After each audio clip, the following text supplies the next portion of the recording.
I'll just say hello to everybody just while we're waiting for people to join. Really fantastic to be speaking to everybody today. We're actually calling today from PricewaterhouseCoopers offices. We've just had a Bradford Opportunity Area Partnership Board. So I'm really delighted to say we've got a special guest star today who's going to kick us off. So Anne-Marie Canning, who's the chair of the Partnership Board, and she's just going to say a few words in a minute just about what we've been discussing and all the exciting opportunities that lie ahead for us in the year 2022. So we'll just wait for people to join and then I'll hand over to Anne-Marie. We've got a really packed agenda today. Be wonderful to hear from our colleagues in paediatrics, our colleagues in public health, and really such a great celebration of the way that in Bradford all the different organisations and individuals who care passionately about children and young people are coming together. So we'll give it a couple of minutes and then we'll hear from Anne-Marie. If I can just sort of share some reflections of a sort of a personal sort of a nature. I'm absolutely on my last sort of a knees. It felt, didn't it, at the end, a year ago, like the last time we had this sort of meeting a year ago, it felt like, oh, you know, thank goodness we survived the pandemic year and we were all looking forward to 2021. And then this year has been even harder, I think. And it does feel like we're just sort of limping over the finish of the line, just desperately hanging on in there for Christmas. But Ruth Dennis would remind us at this sort of a stage to really celebrate the amazing things that have happened and incredible achievements. And you know, there's this idea about resilience, that if we know that we're loved and we know that we're sort of supported, then overcoming challenges does make us stronger. Lots and lots of evidence that sort of supports that. Well, boy, has this community overcome challenges over this last year.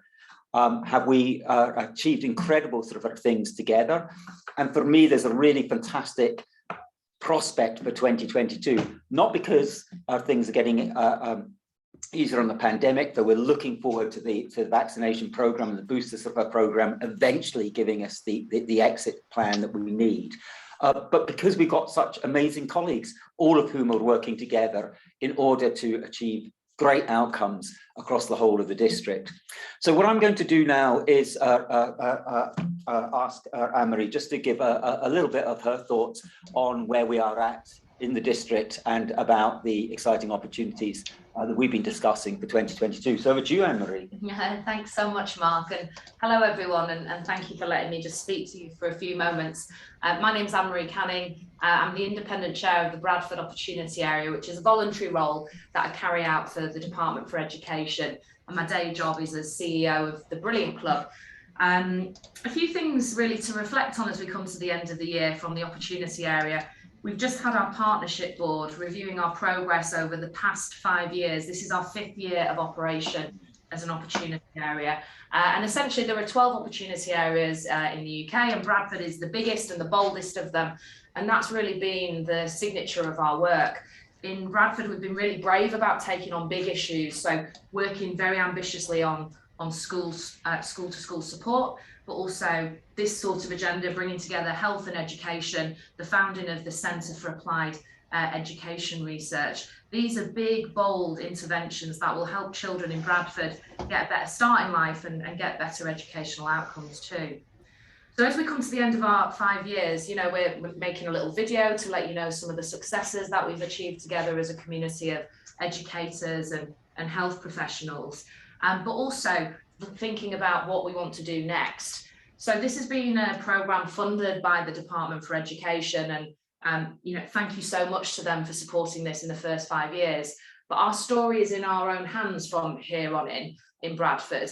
And I think all of us on the partnership board, we've got head teachers, regional schools commissioner, local authority, business folks, people like PwC, you know, charity leaders from across the city. We're all very determined that the next chapter, we want to write that for ourselves and we want to do that together. And the call today is really a great example of what happens when people work together in the best interests of children. So we're thinking, you know, as the 5 years draws to a close, we're really happy with what we've achieved, but we know we want to do more, and we know children in Bradford need us to do more in particular. And so joining up our systems, joining up our working to really achieve that for young people. So I know how exhausted teachers and colleagues are at the moment. So just say a huge thank you for all of your hard work. I'm really looking forward to hearing the conversation today. Thanks for having me. Great. Thanks so much, Anne-Marie. So we're just about to hear from our fantastic clinical colleagues who will be giving us a clinical update on what's happening in terms of COVID and the sort of pressures that our paediatric services will be sort of facing over sort of a winter, and we'll have our normal opportunity to ask sort of questions within that. Just before I do that, I just want to pick up on what sort of Anne-Marie was sort of saying, and just sort of saying that the great work that's happened in Bradford is really starting to play out on the national stage. So yesterday I had a really good call with number 10, talking about what's sort of happening within sort of Bradford, and the way that we are genuinely having whole system discussions about how we can support children, young sort of people through the school sort of our system. Last week, there was the inaugural integrated care sort of system, which is the new way that health services are going to be commissioned. And the Partnership Board for Children, Young People and Families signed off on our proposals for a newer way of working, where we will look at how we can start commissioning and providing real support to schools to look after the health needs of their children, young people. That model is very, very attractive to the central government, and we're hoping to get into a space where we didn't get our railways sort of funded, but can we get some of this whole system support to schools funded across the Bradford district? So some really exciting conversations playing out there. You will be invited early in 2022 to our launch of the new Centre for Applied Education and Research. So as Anne-Marie said, we're transitioning away from the previous opportunity area model to a new model that we're calling the Alliance for Life Chances. And we'll just be talking about our plans within the centre for 2022. And you'll hear about some of the great work that Andy's leading on in terms of sort of a jump, the great work that Duncan's leading on with Ros in terms of the Living Well Schools programme. So lots of exciting things happen.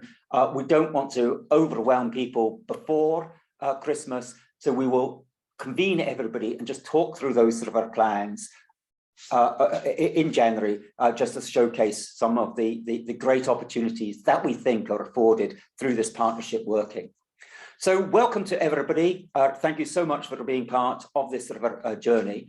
What I'll now do is ask Helen and Sam to give us their clinical update. So can I hand over to Helen and Sam, please?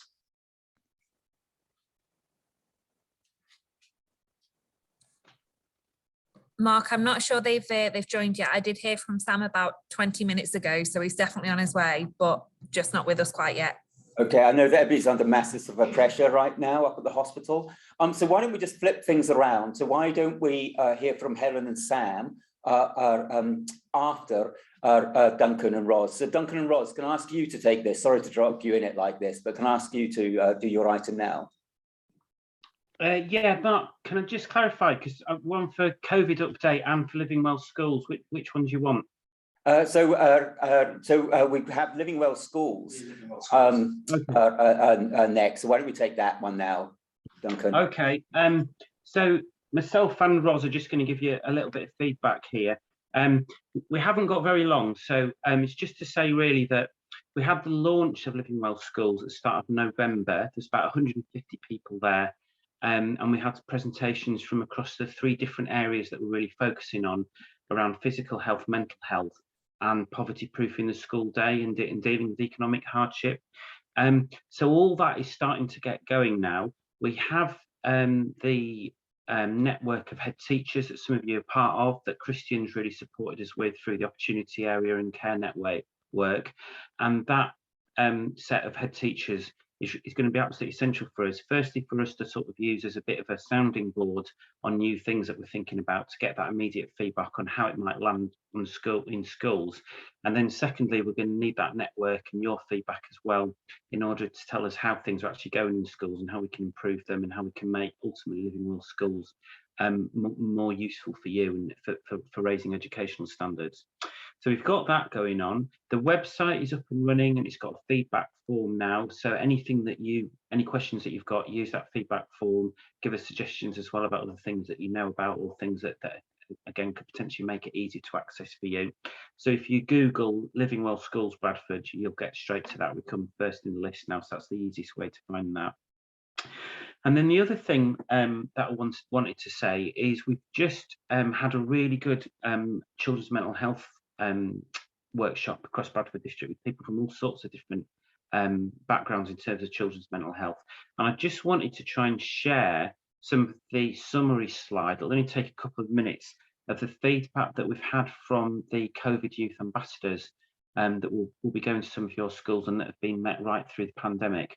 So I'm just going to try and share my screen now. I'm working off a bit of an old tablet today, so I'm not sure whether this will work. Let's just try.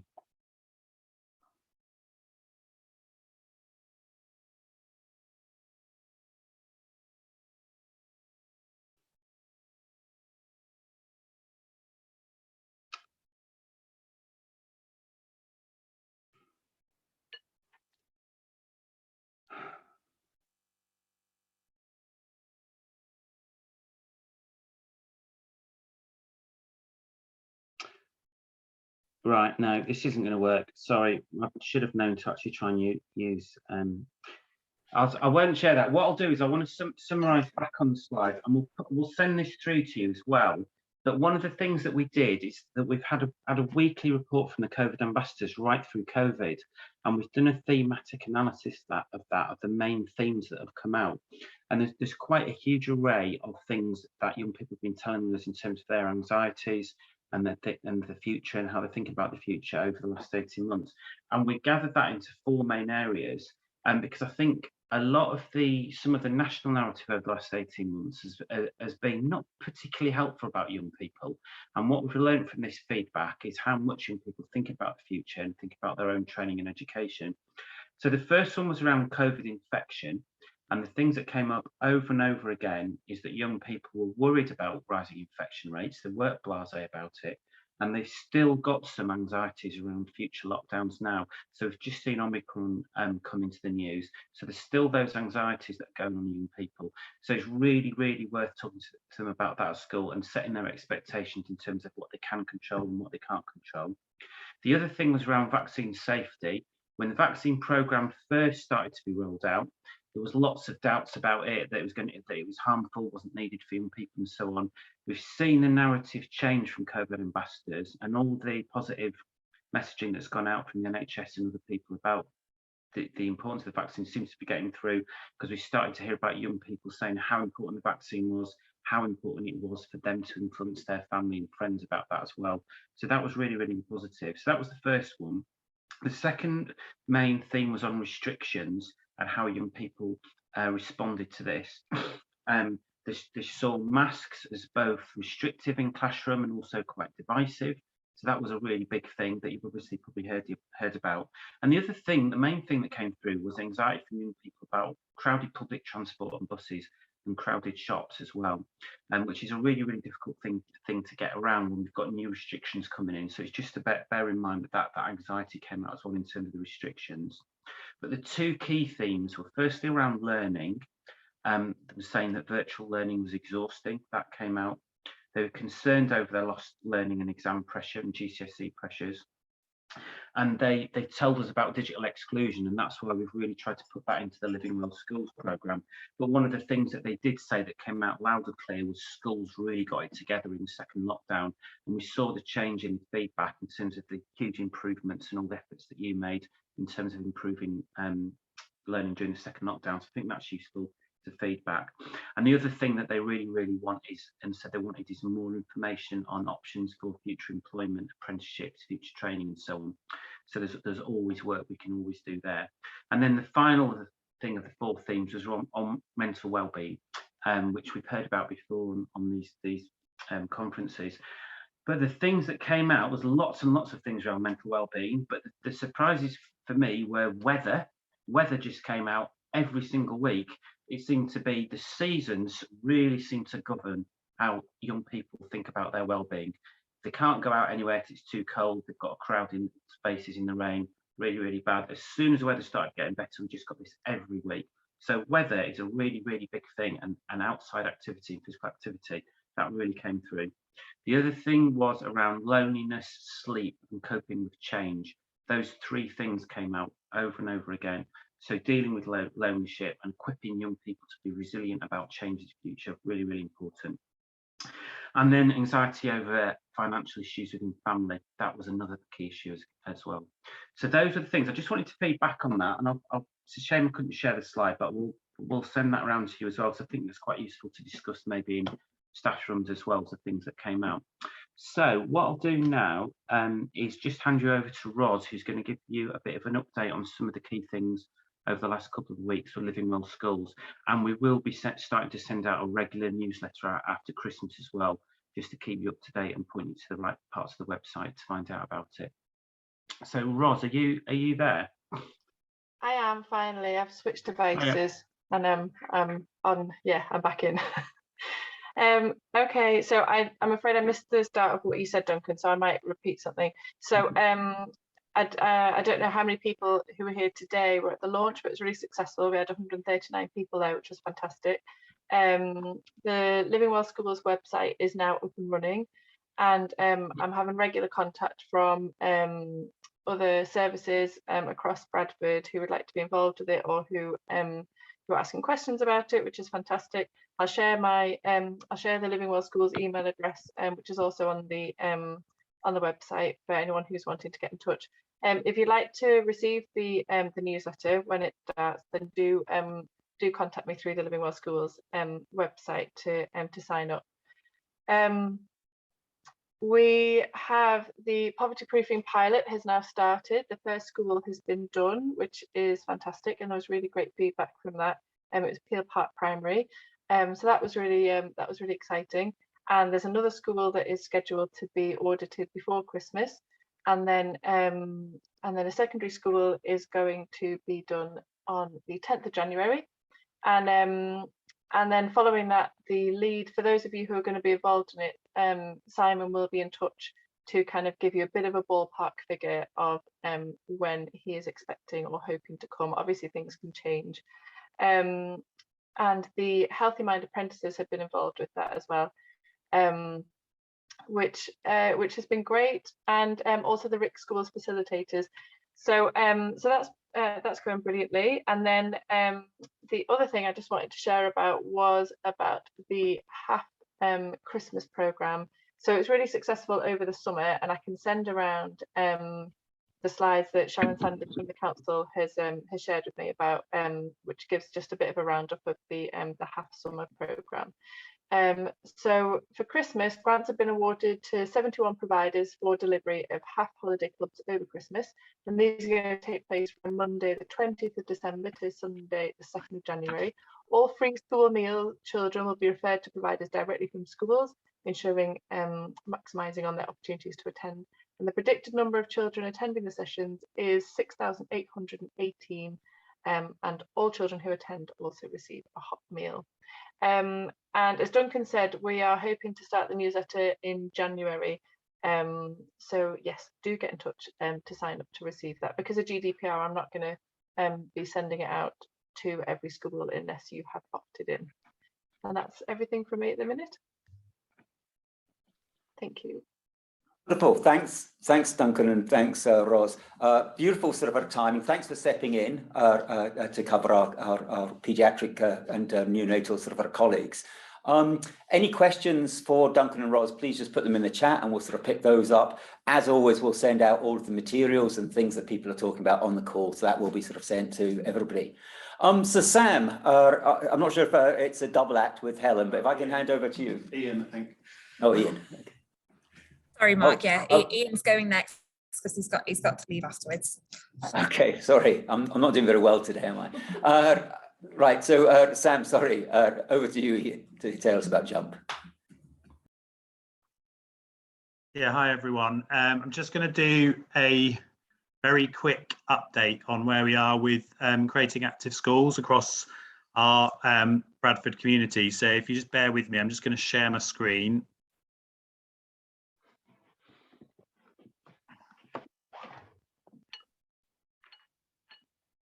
So hopefully you can all see that. Basically, just thought it'd be useful because I know in terms of creating active schools, we've got over 50 schools within Bradford working on this, but in some different ways because of different projects. So just thought it'd be really useful to have a quick update on where we are and what we've achieved this term. So hopefully you're all familiar with that diagram and the framework, because I'm not going to go into that now, but obviously what we're looking at with creating active schools is whole systems behaviour change around physical activity. So if you do have any queries over the framework itself, then please do get in touch with me following the webinar. But one of the things we have been focusing on is really sort of trying to turn what is ultimately a research framework into as a practical and implementation for schools. So we're focusing on those 4 areas, and rather than looking just at the opportunities for physical activity, which has been probably the focus of the PE and Sport Premium, is really thinking about that complex systems of how all of the organisations are working together, how that drives policy, how the physical and social environments work together, and how all of the stakeholders involved in the system can influence and inspire physical activity for children and young people. In terms of how we're doing it in Bradford, this is where the complexity develops, because obviously Duncan's already talked about the Living Well Schools website, and creating active schools fits obviously within the physical health strand of that, and it is referenced and linked on the new Living Well Schools website. What we're doing within Bradford and largely the JUMP programme, but also some other projects, funded projects as well, is looking at trying to make creating active schools a consistent intervention. So whilst I've got a very complex way these projects link together, is we have the JUMP programme, which we've got now over 40 schools involved in, whether that be in our phase 1 or what we call our accelerator schools. We've then got the Living Well RIC project, the Reducing Inequalities in the City, which we've now got 30 schools working on creating active schools, and there's overlap. So some schools are in both projects. We also have community partnerships, 5, which are funding a project around creating active schools, and they're also Living Well RIC schools as well. And then Sport England are also funding a secondary pilot project where we're exploring how creating active schools might work for secondary schools. I thought it'd be really useful to just give you a way of, well, actually creating active schools is a common thread through that, but how do all those projects differ? Because I know particularly from head teachers, there's been well, I'm not quite sure where our school sits within this. So I thought I'd try and do this, and obviously we'll share these slides for those of you who need them after the presentation. But in terms of JUMP, just going back one step, all of the schools who are doing creating active schools in Bradford will get access to the website, which is a toolkit around a profile of your school in relation to creating active schools, so like an audit, and then our Creating Active Schools CPD programme, which runs across the year. Now this year that is very much through face-to-face and webinar CPD, but by the end of this year that will also be an online CPD platform for all schools involved in the project to access. But in addition to that, the face-to-face support, which is crucial part of the programme as well, is for JUMP. That's through our Creating Active Schools champions. But the unique thing about JUMP is there's also another 15 work streams that the schools in the JUMP programme will be accessing, including how we're connecting schools with their neighbourhoods and different community partners, active travel, social marketing campaigns. There's also a JUMP app in development, particularly focused around secondary school children, and obviously JUMP is also a research project. So that work streams and what's going on with JUMP obviously is not just creating active schools, it has a whole wider stream of elements around it. The Community Partnerships 5 programme is, again, it's a funded project where what we're effectively doing is within the 5 schools in that area, we're looking at how we link them with a VCS voluntary community sector organisation, initially funded, but then being able to establish a longer term partnership to improve obviously the link with parents and families in the community. But again, we're doing that through using Creating Active Schools as the vehicle. Living Well RIC project obviously have their own facilitators who are supporting that programme, and obviously that covers wider aspects than Creating Active Schools. So we'll eventually be looking at nutrition, mental health and wellbeing as part of that project. And then within our Sport England Secondary, we are looking at how we use CAS and whether our model for CAS works for secondary, or how we need to adapt that by working with 50 secondary schools at the moment. Alongside that, we're also doing training on the gender sports gap, which has already proved incredibly fascinating around how we can bridge that gap and what we need to do to improve physical activity for girls in particular. In terms of our progress and plans on the project, I've done a summary there, but basically we've launched Creating Active Schools in October. It was fantastic to have over 60 schools at the Carlisle Business Centre, and just that ability to get people together and network and collaborate was phenomenal. Following that, each school involved will have had visits from either their CAS champions or their Living Well school facilitators for initial support meetings to look at where they sit within Creating Active Schools and how they're going to start to look at those plans. We've very much gone with the small step approach, and we're looking at this as a 5-10 year programme. Although the funding's obviously in these projects is only in place for 3 years, we're saying to schools, particularly mindful of everything else you're dealing with at the moment, that we really need to embed this and see it as a long-term project if we're going to have real impact. Our research team, led by Daniel Bingham, have been into 3 of neighbourhoods and collected baseline data from a number of schools, and I know he'd want me to share his huge thanks for the amazing cooperation to get through the number of schools that Daniel and the research team have done with your support has been phenomenal. We had only this Tuesday a head teacher webinar where we looked at how to think about physical activity as a whole school improvement priority. That webinar has been recorded and shared, and if anyone who hasn't had access to that would like that forwarding on, we're more than happy to do that. And we're also updating the toolkit.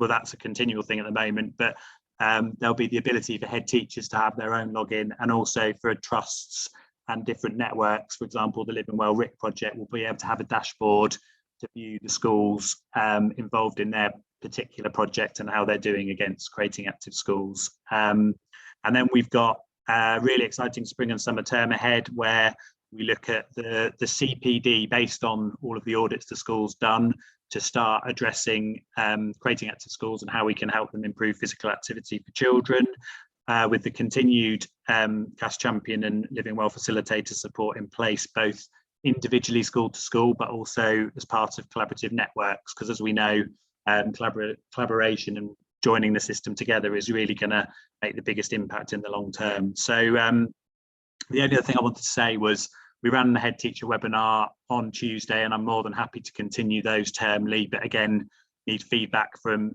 you as head teachers around the is that something you really want and how effective that is for you. And also we'll be trialing the online CPD through the spring and summer, and if any head teachers are interested in being part of our Preto and Prototype focus groups, then please let me know. So hope that's a very quick whistle stop update, but I hope that's useful, and I'm more than happy for people to contact me after this webinar if needed.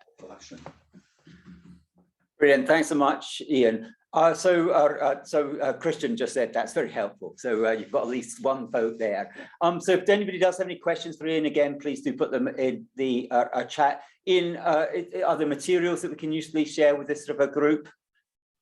Yeah, so as I say, I'm happy to, I can share these slides and I'll forward them on, and more than happy, as I say, we've got a recorded head teacher webinar that we did on Tuesday, which I know some head teachers have already been present with, but if any, as I say, a part of me just thinks let's recirculate that so that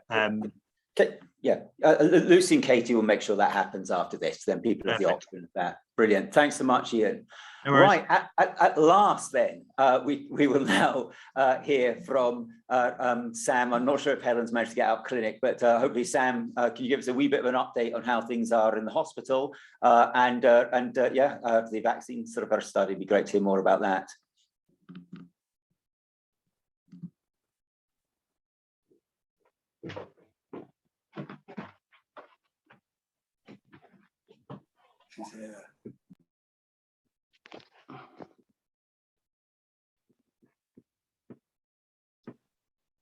Can anybody hear me now?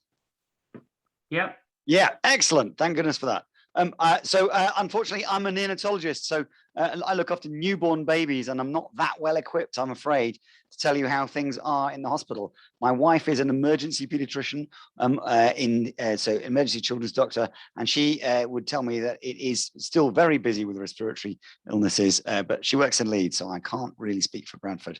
So I'm afraid that I'm not in a great position to give you an update, but I was hoping to use this excellent communication channel to talk to you about something that we're doing, and I hope I'm allowed under the terms of this to share my screen. Can you see a shared screen now? Yes. Fantastic. That's very good. It doesn't look like it's maximized, but maybe it might be maximized now. You wouldn't expect a pediatrician to say anything other than that vaccines are good. But I wholeheartedly believe that, and I hope this is a good time in history to pitch that vaccines are improving and are helpful. If I could see you all, I'd be asking for some kind of polling on to whether you all thought vaccines were a good or bad thing, because that's quite pertinent to what I'm about to say. I was quite amused to find that I had accidentally typed that whooping cough was known as the 1,000-day cough. Now, whooping cough's a really bad illness, but it doesn't make you cough for 1,000 days, but it does make you cough for 100 days.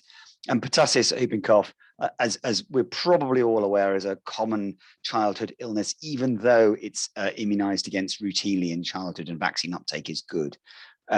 But we know that the vaccine is not fully effective. And in fact, in the last 20 years or so, the vaccine that we've been giving against whooping cough is slightly less effective than the vaccine people of my age would have received longer ago than 20 years ago. And that's because it's a so-called acellular vaccine, which has slightly less, it makes children less feverish and unwell. But there is much excitement in the world of pediatrics about nasal vaccines. So you can squirt a germ up a baby's nose in the future, and that will induce immunity to whooping cough. And that's a very exciting thought, because generally people don't like getting or even giving injections. This new vaccine has been evaluated in healthy adults, and the next stage towards getting this implemented is to give it to healthy volunteers, which means children and young people. And so in Bradford, we are part of a project across the country, and in fact across the world, to evaluate this new vaccine. So we're looking for not 600 Bradfordians, but ideally 40 or more Bradfordian children, and hopefully 60 or more, between the ages of 6 and 16, but we're going to start with 11 to 16-year-olds. And they get their expenses, which is not trivial, and a small encouragement per visit. Don't quote me, but it might be £10.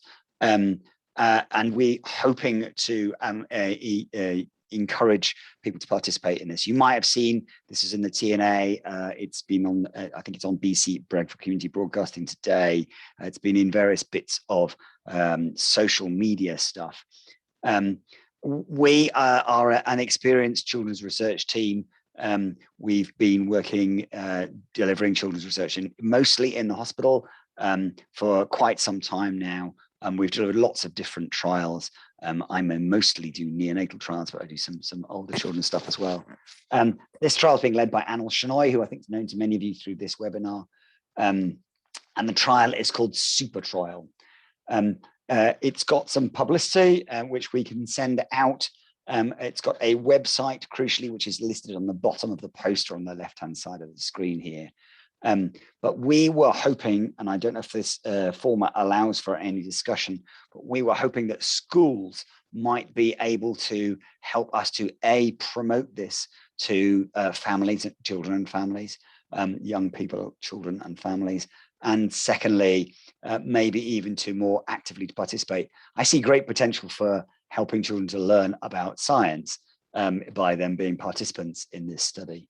And I see enormous potential for engaging with young people about the conduct of vaccines and vaccine studies. But our primary aim here is to get children to help us to work out whether this vaccine is the glorious future that we hope it is. So that's really all I've got to say. I've got some contact details on the right-hand side of the slide. As I say, Anil is the leader for this study. But even if you can't remember those email addresses, you'd be welcome to ring the hospital or my mobile and get in touch with us that way. We would really like to hear from you, either in this webinar or subsequently, about how we could most effectively promote this to your children, young people and families. I'll stop sharing. I don't know if I'm allowed to discuss. Fantastic, Sam. And there's a bit of peer pressure because the wonderful Nicola Roth at Lilycroft has already distributed the leaflets to all their parents this week. So there you go. So things are already in action amongst this wonderful community. And just to say that Anil's been really sort of supportive of everything from the paediatrics sort of side, and really exciting conversations happening within the paediatric community about how they can be better sort of supportive of sort of our schools moving forward in 2022. So really good sort of things happening.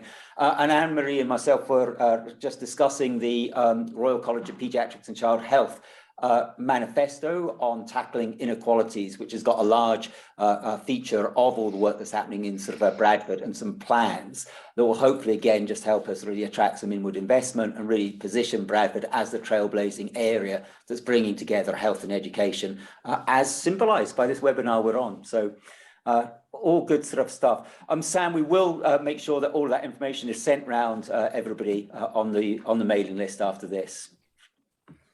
Fantastic. We'd love to actively collaborate with schools in promoting this. Really happy to come and talk with secondary schools, that kind of thing. Really interested in doing that. Brilliant. And there's lots of primary school colleagues on the call as well, sort of for Sam, such as sort of Lilycroft. So presume that's offers there to them as well. It absolutely is. We need to start this trial comparison of treatments, as I like to brand them, in 11 to 16-year-olds. So we're probably in secondary promotion to start with, but we really feel passionately that research participation is a good thing, not a cost. I'd be really curious to know whether we're right or wrong about that from a school's perspective. So I'm completely interested in hearing what people have to say, and I realise that the webinar maybe isn't the ideal way to do that. Great, thanks so much, Sam. Really appreciate you coming along. Yeah, it's a shame that Helen can't sort of join us, but I think that does give us some indication of the pressures that they're under right now. So I was chatting to Matt a couple of days ago, and it sounded like they're pretty busy in the hospital, which I'm sure is no surprise to be on this sort of a call, looking at the number of schools that are really feeling the pressure of COVID now in the run up to Christmas. So thanks very much for that, sort of, Sam. And what we'll do now is move on to Martin, who's going to give us the key public health messages update. So over to you, Martin. Hi, thanks, Mark. I hope you can hear me. You won't be able to see me because where I'm sat, sadly, it appears that I can only have video and audio, or only audio. If I try to go for the video, everybody stops talking or their pictures freeze. So I'll try my best. I think Duncan, we're going to do a bit of a double act. So Duncan's going to do a quick walk through the data and obviously some more information on what's happened with the announcement over the weekend. And then I'll talk everybody through what the changes to the guidance were. So Duncan, are you there? Are you able to do that? Yeah, I am. Can everyone hear me? Yeah. Okay, brilliant. Okay, yeah. So the information about variant Omicron is coming through thick and fast. So I will only tell you what I know and what I think we can say, and try and keep it as short as possible. I think the thing is that things are changing very, very quickly, and as with the other variants, before Christmas, I think we'll start to know a little bit more about how infectious it really is. Whether it's escaped the vaccines, and also importantly how deadly it is, whether it's more or less severe than the variant we've got at the moment. So what we do know at the moment, as you'll have heard, it was first identified in South Africa, and it is very, very fast becoming the dominant strain of COVID, just like Delta did. So it looks like it is going to spread quite quickly through the country. We've already got 20, 30 cases that we know about, so there'll be many more in the community. And the government response now and the national programme on that will be to contain and dampen it rather than trying to eradicate it. So far, we've had a couple of cases. We have had a family of cases in Scotland. We've got cases in London, and there's cases around the Omicron of the country now. But they are looking back at some of the older samples as well to try and find out when it first might have come back into the country. The anecdotal reports that we've got from South Africa, from doctors that are treating patients there at the moment, is that it doesn't cause more serious disease. But we'll get better data on that as we move over the next 2-3 weeks. And then the other thing is obviously about whether it can whether our current vaccines are strong against it as well. Sam's already talked a little bit about that, but the sort of circuit boards now that we have to build new vaccines are really, really effective in being able to get those off the ground quite quickly. So that sort of thing will become apparent in the next 2-3 weeks as well. In terms of management of Omicron cases in schools, the lateral flow tests look like they're effective at picking it up. So in terms of practical things, you can pick up Omicron cases with lateral flow tests, but all the cases and contacts of Omicron at the moment are being handled by the national teams. So the UK Health Security Agency, which were formerly PHE, so if you hear UKSAR or UKSHA, that's PHE, you'll only be contacted by them or us in the council, the NHS, about Omicron. So you don't need to start ordering PCR tests and things like that, because I know there's been some spurious letters coming through to you as well. So Omicron cases will be handled by national teams, and you'll hear about that. And then in terms of all the other procedures that we've got about COVID, recognising symptoms, lateral flow tests, if somebody's got symptoms in the school, sending them home and so on, that is all exactly the same. You don't need to do any additional reporting for the other cases that you've got in school. There are some new measures in place. You'll have heard that there's travel restrictions now. Everybody that's coming back into the country now needs to take a PCR, and they're not supposed to be going into school or work until they get a negative test. So that's everybody that's coming back into the country. And those that come back from red list countries in South Africa and the surrounding countries in Southern Africa, and now those are on the red list now, so there'll be isolation for those people. Face masks are now mandatory by law in shops and public transport. It's not advisory, that's law in shops and public transport, but not in restaurants and pubs. But in terms of schools, you'll have got that information, but that's strongly advised that face masks are worn in secondary schools in busy communal areas, but not in classrooms. So the differences are that it's strongly advised, and we really hope that you take that for secondary schools in terms of children and for adults. In primary schools, it's strongly advised that visitors to the school and staff wear face coverings in busy settings. And those measures are going to be remaining in place till the 21st of December, when we should get a new review on that from the government. So the other thing just to mention as well is get your testing kits ordered for the next term. I think it was the 30th of November that was the deadline to get them before Christmas, but think about getting them in place for after Christmas as well, because we expect there might be a surge of cases from this variant. So in terms of the data, just to give you a quick update on that, infection rates for COVID across Bradford district increased slightly in the last week, so we're at 260 per 100,000. But we're low actually compared to the rest of the country. So to sort of give you a figure on that, there's 343 local authorities in the country, and Bradford's got the 306th highest rate. So we're near the bottom now in terms of rates. But the areas where you will get more cases in schools and the community are Windhill and Rose, in Wharfdale, Shipley, Belden, Idle and Thackley. Those areas have still got relatively high COVID rates. So your school measures are, particularly important in those areas. In terms of cases in school-age children, that has really come down. So we've got about a quarter of the rates that we had at the end of October, which is good news. But we have seen a slight upsurge in childhood COVID infections in the last week. So I'm hoping that isn't the start of a big surge, but just to let you know that fall stopped and there has been a slight upturn. And at the moment, we've got 12 schools that Martin's busy talking to that have got significant outbreaks. But Martin's going to come on to the you know, what we advise around activities and activities and things. In terms of vaccination of children, a quarter of 12 to 15-year-olds have now had a first jab across Bradford district, which means 3/4 haven't, unfortunately. So you've all had letters in secondary schools from the vax teams after they visited. You can now, if you need to give advice to children or send general information out to families about vaccine if they've missed the first jab for whatever reason, you do that through the National Booking Service. So if you Google National Booking Service vaccine, you'll get that. And parents can book a vaccine now for their kids in Jacobs Well, and there's various other sites around Bradford district that we can do that, but not via your GP yet. So that's the message there. Use the National Booking Service for vaccination for that sort of advice. There's lots of demand on the school IMS teams at the moment. They've got to do the schools IMS program for COVID. They're doing the flu's IMS program, and they're also now being pulled into the national booster program because all adults are meant to be getting a booster jab for COVID by January.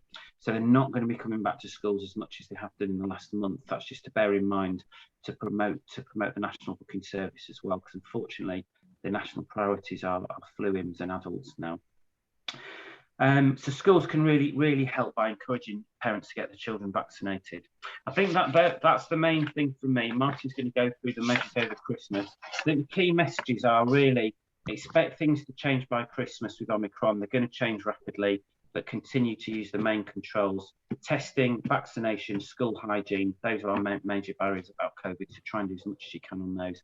And have a really great Christmas. I hope you get through. I know it's going to be a difficult last 2 or 3 weeks. And every time we think we're over this, something else comes back. But you're all completely flexible and much better at managing COVID than me or any of my public health colleagues now. So my heart goes out to you, and keep going on that. So Martin, I'll hand on over to you now in terms of some of the school interventions.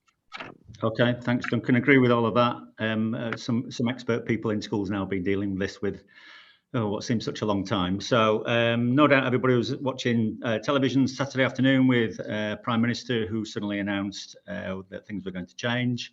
And that was released by the Department of Education on Sunday afternoon, when, of course, head teachers have got nothing better to do than wait for their email to ping in to tell them what they're doing. So as we all know now, just walk you through the major changes. Face coverings are now strongly advised, not compulsory, but they're strongly advised in all communal areas for adults and visitors in all schools. That, of course, includes students in secondary schools. Lots of questions on Monday morning about whether that included primary students, primary children. Of course, that's not the case. So it's adults and visitors in all schools, and in secondary schools, strongly advised for students.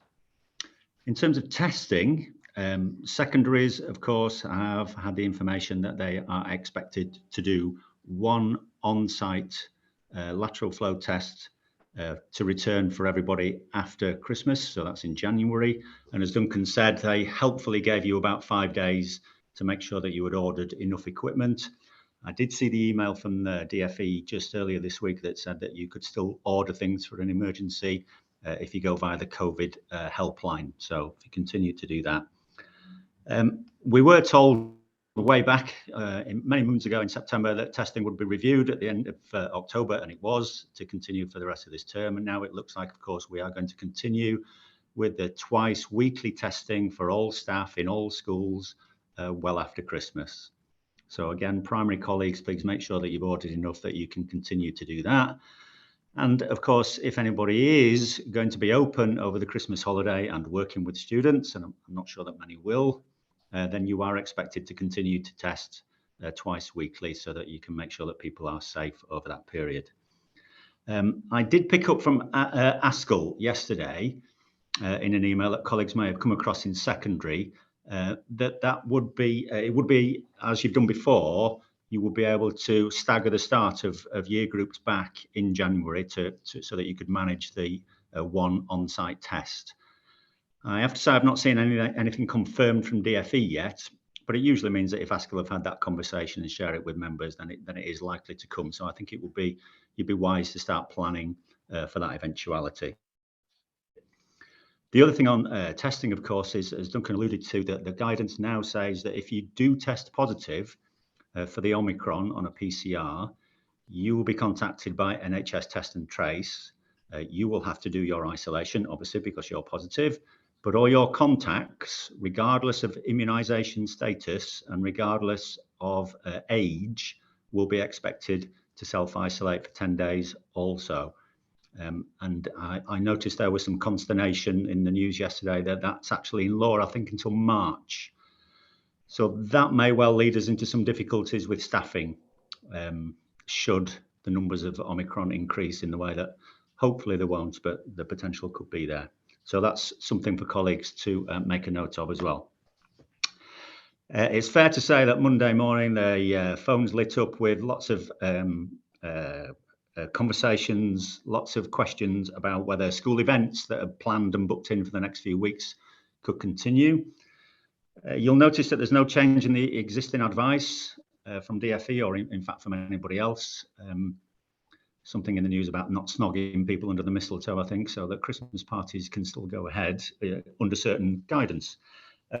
Our guidance from Bradford is that if you've got things that are planned and you want to do them, then continue to do them.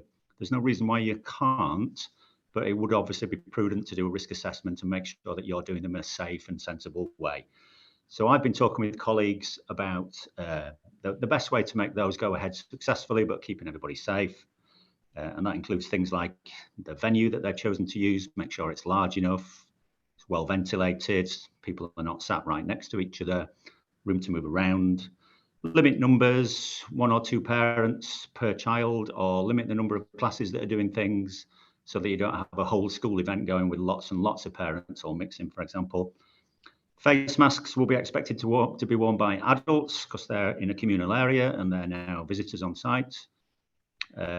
Make sure hand sanitizing or hand washing facilities are available, cleaning of shared spaces, etc. So they can by all means go ahead. Just please be sensible about how you approach them. Obviously, anything that's happening outdoors is much safer.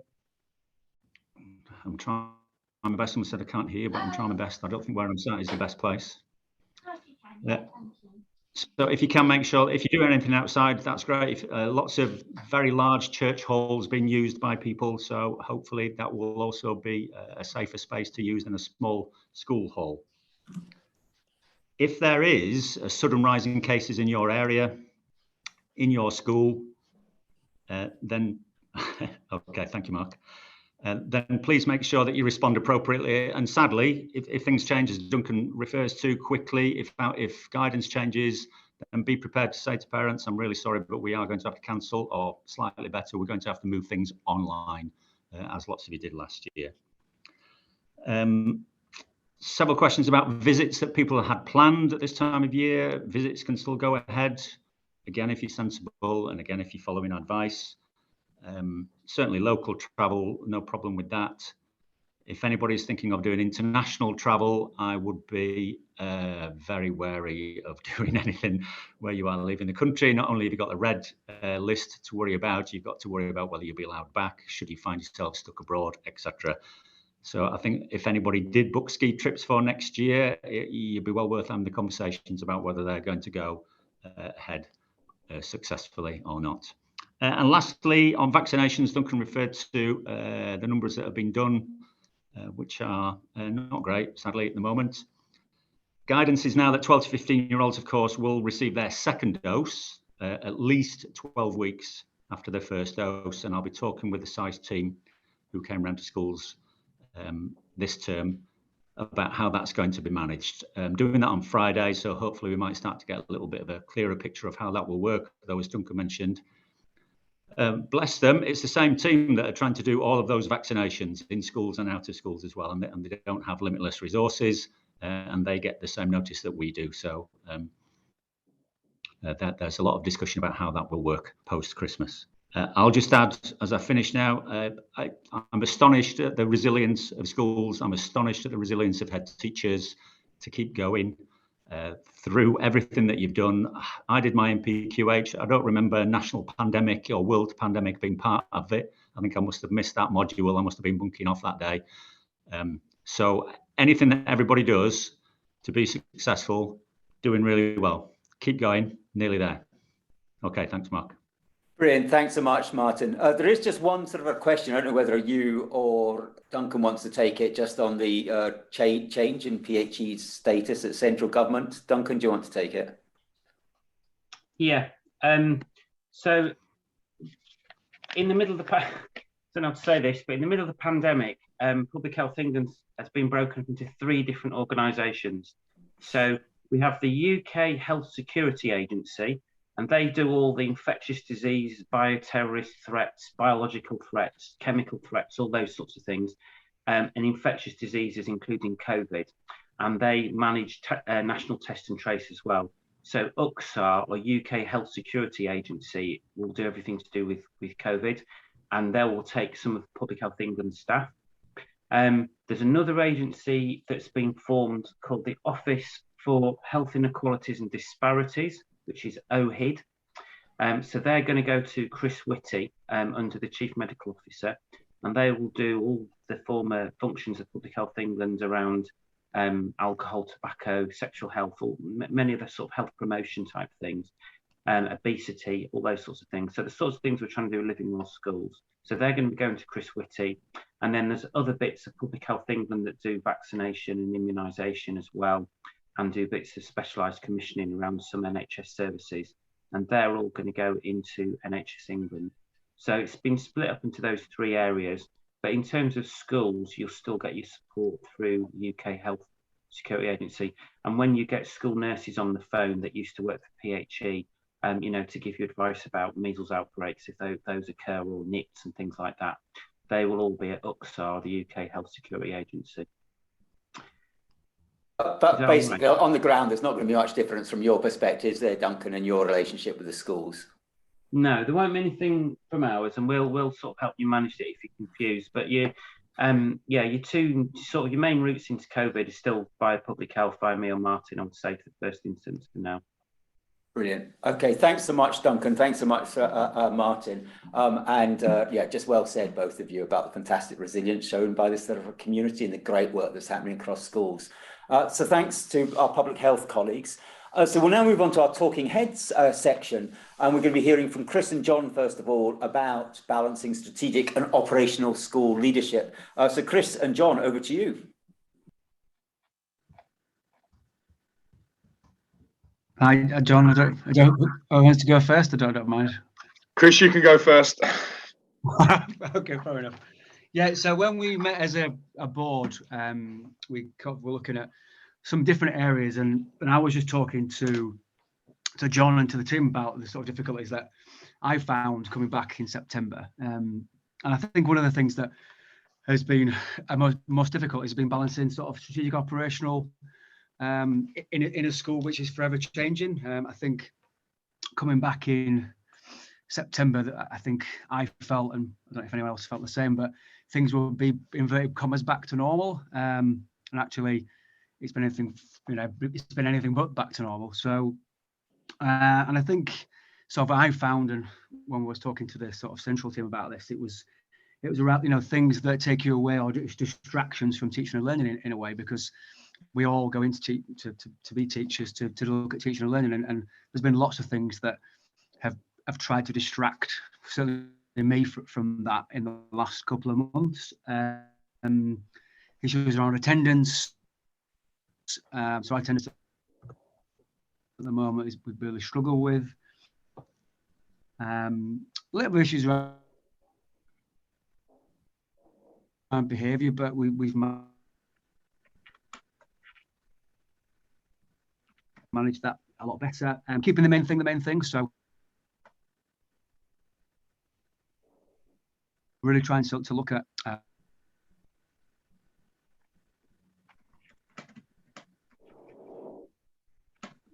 all the things that the children have come back with, and the gaps that they have, issues that they've got in all sorts of different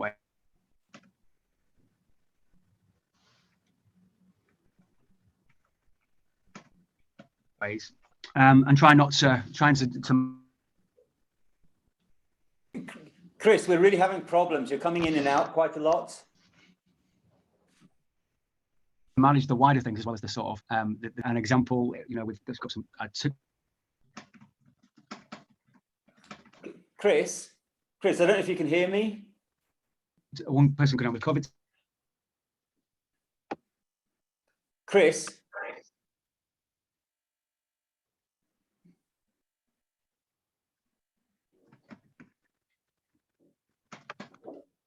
today, and then we had someone else. So Chris, I'm not sure if it's an internet problem, but we're having, actually, let me do this. As I'm waiting for other people to say, well, actually, I found that too, or here was a solution to this problem. Chris, you're on mute. John, can you take over while I send a message to Chris? Okay, yeah. Yeah, I mean, obviously we spoke previously.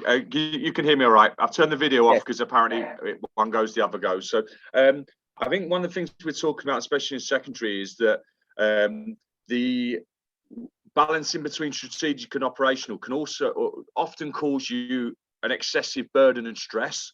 You're trying to drive your school forward and you're trying to make a difference to the young people, and yet actually the pressures externally at this moment are significant. I mean, only this week we had to close a year group for a day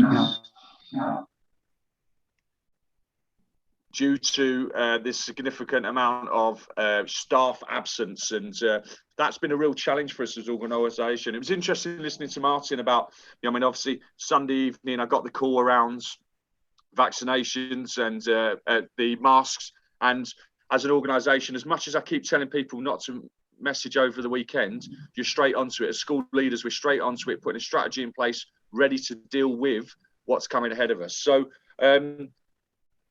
we sort of sat down last week and tried to put in ways that we would try continue to be strategic, but taking into account people's welfare and well-being, because this period is causing challenge.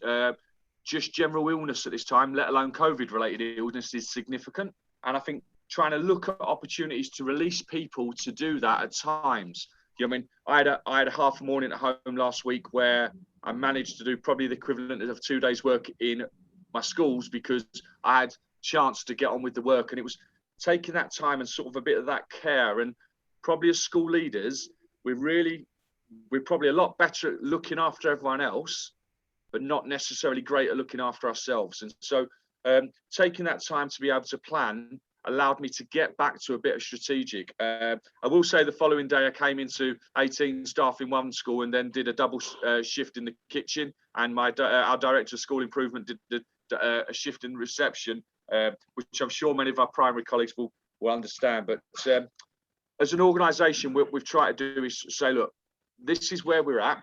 Try and looking at people parking, what can be put off, so that we look after well-being, and that's the same with our staffing teams and making sure we help them through this process and try and limit.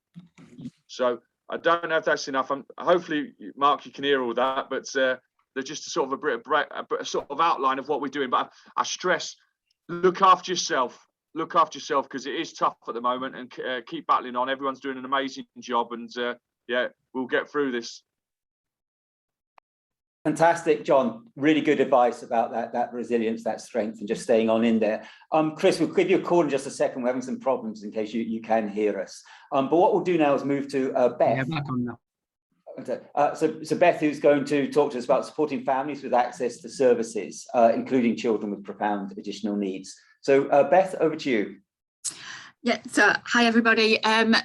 We have had quite a lot of difficulties over time getting students into services at the moment. I think one of the things that COVID has been really good for actually is improving our knowledge of families even further. So the regular contact that we had all during COVID has meant that we have even better relationships with our families than we did beforehand, and that means that we understand some of the difficulties that they're having more. I think one of the things for some of our most complex young people that has been the most difficult is their lack of respite opportunities that they've had. So not being able to get out into the community if they've got direct payments, at times not being able to happen, respite services being closed.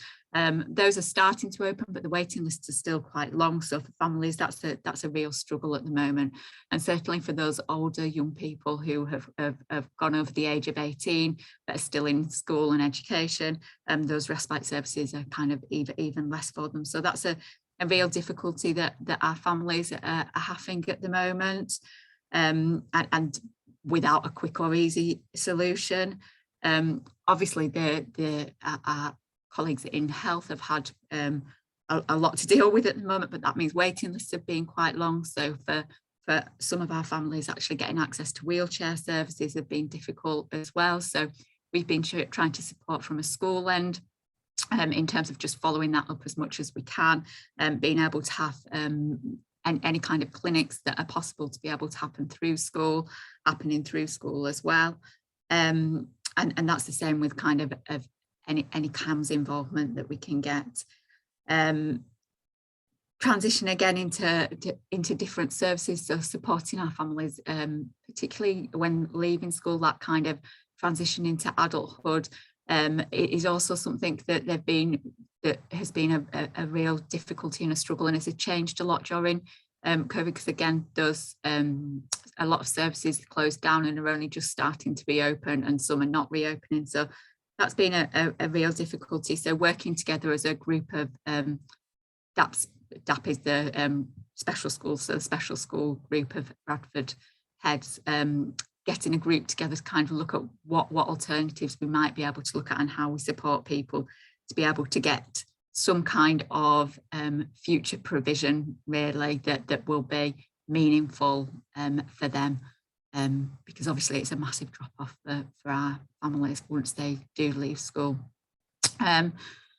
So I think there are a lot of difficulties because of the situation that COVID has caused, really, in terms of working together, and that collaboration between sharing knowledge, I think is a really powerful thing between schools, and just looking for the best ways to be able to support and our families as best we can, really. I don't have any massive solutions. It's a massive frustration at times. So for any colleagues who are feeling a bit like it's, where do I get the help from? I can sympathise with that. And, it certainly sometimes feels like you're hitting your head a bit against a brick wall and you don't know where to turn to. As I say, I don't have a solution, but I can sympathise and just say, all that we can do is know that we are doing the very best that we can, and doing everything that we can for our families, and to make sure that our young people do have those access to service where possible. Thanks so much, sort of Beth. And I guess, and knowing you're not alone, that there is this sort of a community, and do reach out and sort of share, problems sort of shared is a problem halved. Yeah, Beth, thanks so much for that. I noticed there was a question actually to me about the study we're doing on putting air cleaning sort of systems into sort of our schools. We're running the national trial around that. We will be releasing results of that sort of study before sort of a Christmas, purely on the feasibility of putting in these sort of devices. The learning curve has been very, very steep, as we anticipated. So there's various political pressures just to go and put things in sort of our schools. But what we're sort of finding out are all the different things that you need to consider before you just go and put things in schools. I mean, the people who often are sort of pushing these things, you wonder if they've ever been to a school in their life. And there's certainly zero understanding of the pressures that schools are under, or the idea that actually a bunch of workers can just sort of turn up and plug in some devices and then leave. It is completely unrealistic. So before Christmas, we'll be putting that out. We will keep monitoring the sort of data, and towards the end of next academic year, we'll hopefully have some results actually about the effectiveness of these systems. There's also a big gap in terms of legislation and guidance in terms of some of these sort of systems. And so we're desperately having conversations with the various regulatory authorities trying to close that sort of gap, because right now there's a chasm between the legislation around workplaces and schools.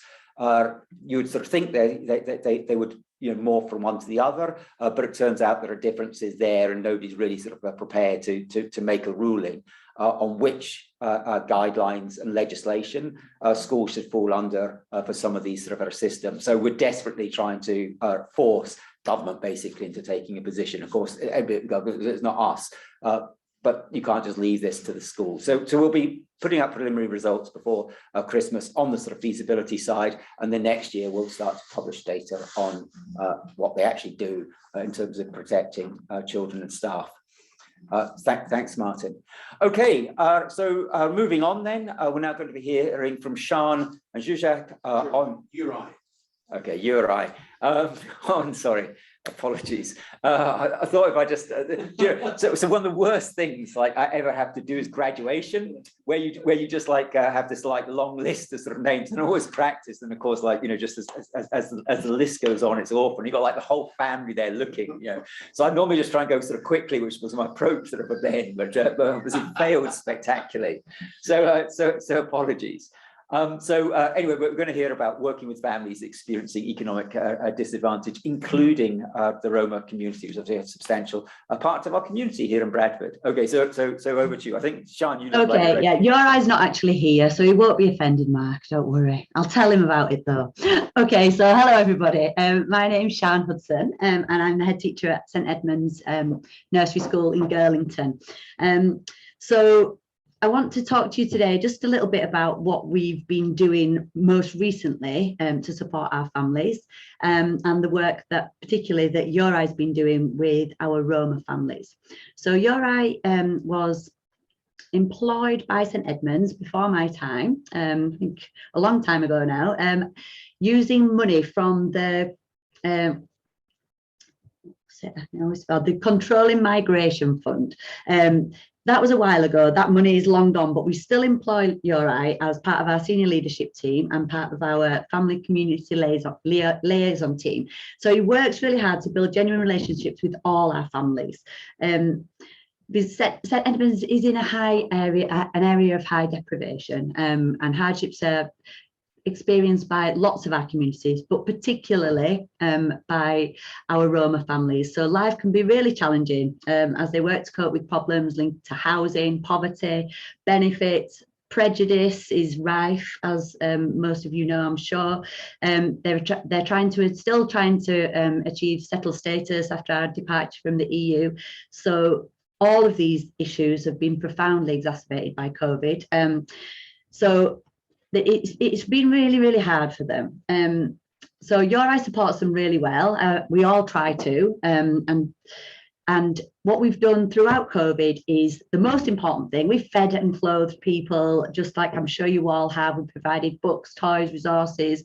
But the most important thing that we did throughout lockdowns was keeping contact. And URI's been brilliant at that. He's always, I feel so confident that all our families are okay because they've been contacted as often as possible, as often as they need to be. So that's the main thing that we did in lockdown.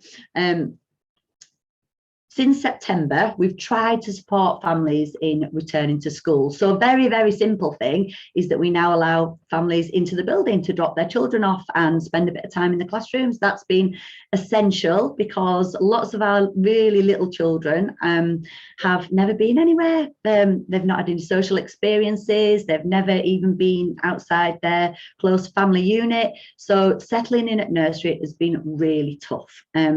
The staff have been amazing and the parents have been really great too, and that having them in school has been essential. So we're really pleased that we've done that. What we're continuing to do is support families with food. We're not entitled as a nursery school to free school meals, but we do provide funding for free school meals, but we do provide free meals for all our families that need it. We've signed up to Fair Share, which I'm sure you've all heard of, but it's working really, really well. So for minimal cost to us, we get food delivery from them every week, which supports our kitchen to provide these free school meals. It supports snack time, breakfast and tea for children who don't get much food other than what they get at school. And also it supports our families with food food packages every week. So we've got quite a few families that we support with food from Fair Share every week, and that's a really good scheme. It took a while for us to sign up. We had to wait for a little while, but it was worth the wait, and it's highly recommended. So if you're not already involved with that, I would recommend it. Some really good quality stuff comes every week, and it's food that would have otherwise been wasted, so it's supporting the planet as well. Okay, so families in school, we are really proud of our course that Your Eye's doing at the moment, and that's specifically again with our Roma families. He's working with families on a parenting course, which he's spent lots of time designing, alongside social care, early help teams, and he's started doing it over the last few weeks. It's going really well. Most of the families who are attending have a CP or a CIN or early help support. It's keeping things really simple, but it's really working. They're able to share their past experiences with a small trusted group, and what they're starting to think about is how those difficult experiences from their own childhood are affecting their parenting and their lives. And people are really opening up. We've got a person from early help who's attending as well, which is really good because that's supporting professional development for her. And then we're going to be doing some work with the whole Your Eye's going to be doing some work with the whole early help team. So that partnership is going really well, and the parents are really appreciative of it. It's helping the early help team to understand their needs better, and it's really working. So that's great. Other things for all our families, we've started off by encouraging families to come to outdoor events like bulb planting and autumn walks and the usual things, but it's, we didn't do it all last year, so it feels new to a lot of families. Those were really well attended. And then what we've done most recently is our sharing stories. So we share our core stories with families. We do lots and lots of sessions. So it's a big commitment, but it's really worth it because it really supports those families to show them how they can support their children. So it's not about an all singing, all dancing session where we show families how brilliant we are at reading stories and how many amazing resources we've got at school. It's about keeping it simple. We do a bookmark, which has a few top tips on sharing, learning vocabulary and repetition in stories, just all the simple stuff, but the stuff that's really important and really works well. Our aim is for 100% of our families to attend, and we're doing really well. We do a late night session so that our working families can come, and we've not managed to engage absolutely everybody, but it is going well. And bearing in mind that we're not in school for such a long time, I'm really proud of all the staff and the parents for coming. It's good.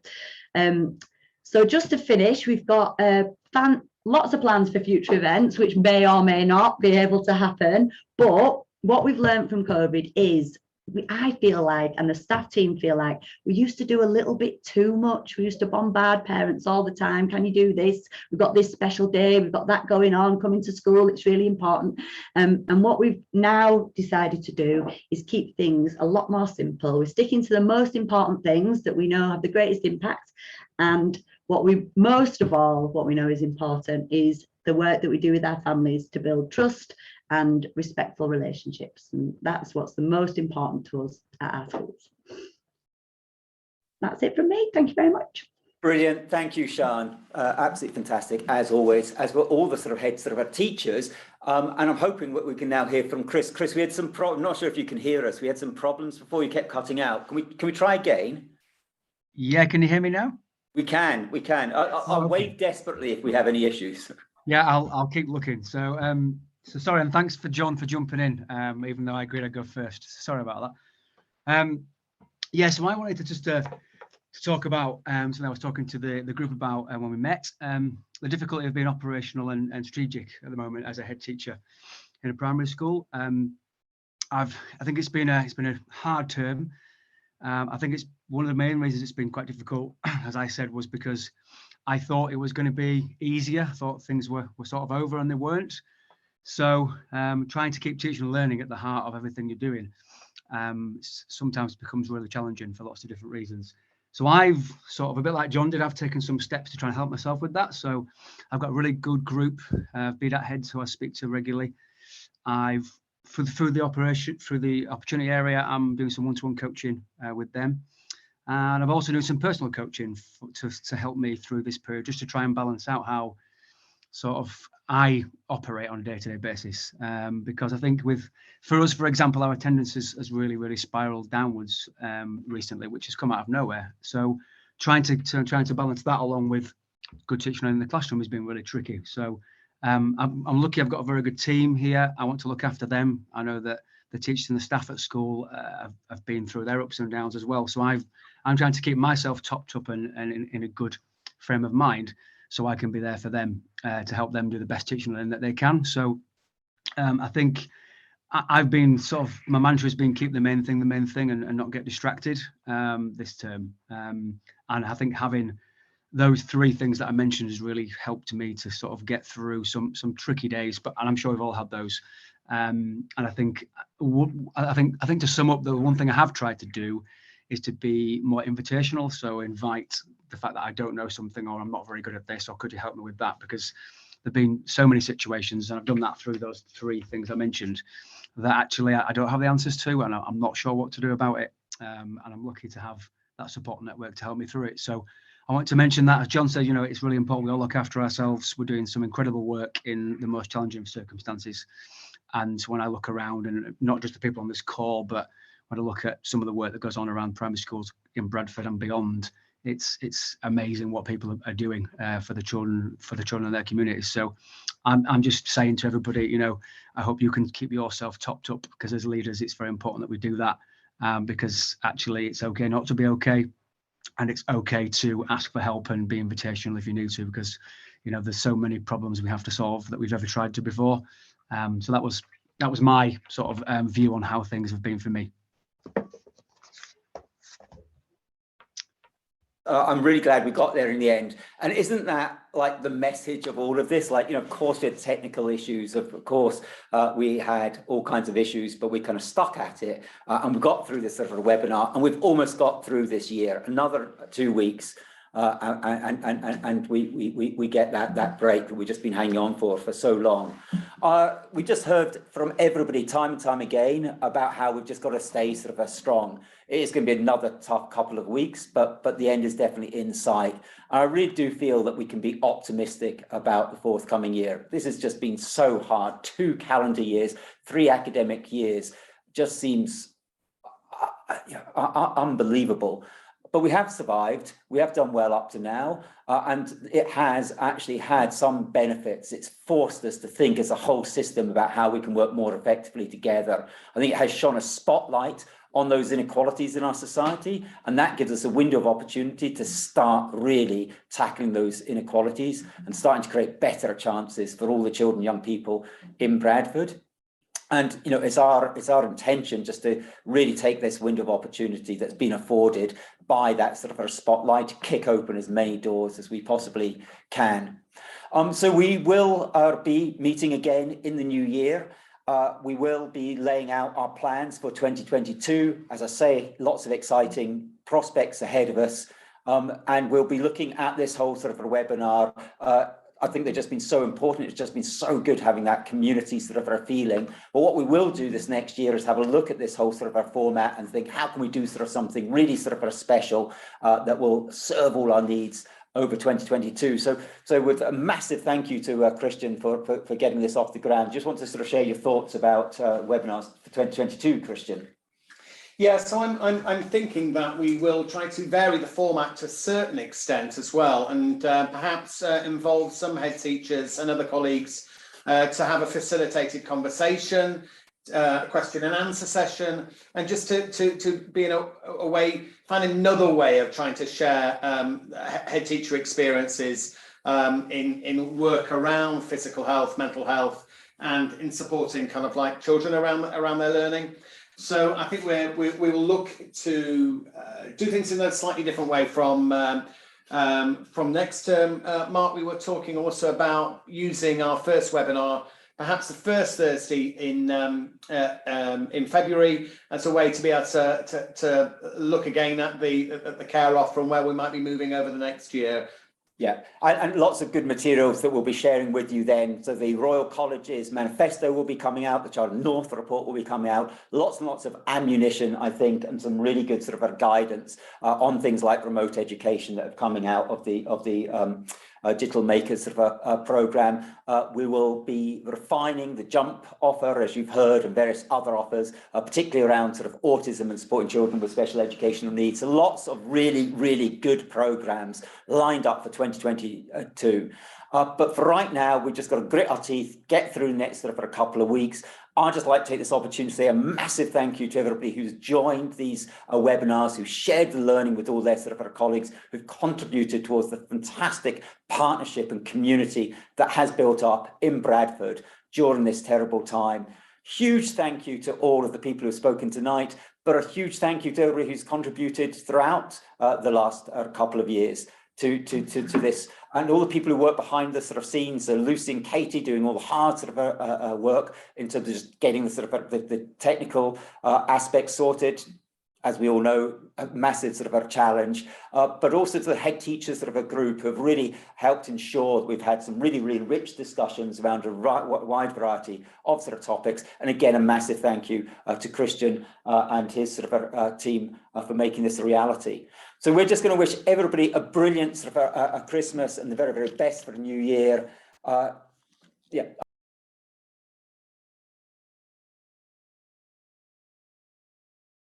Sorry, I just hit my mute button there.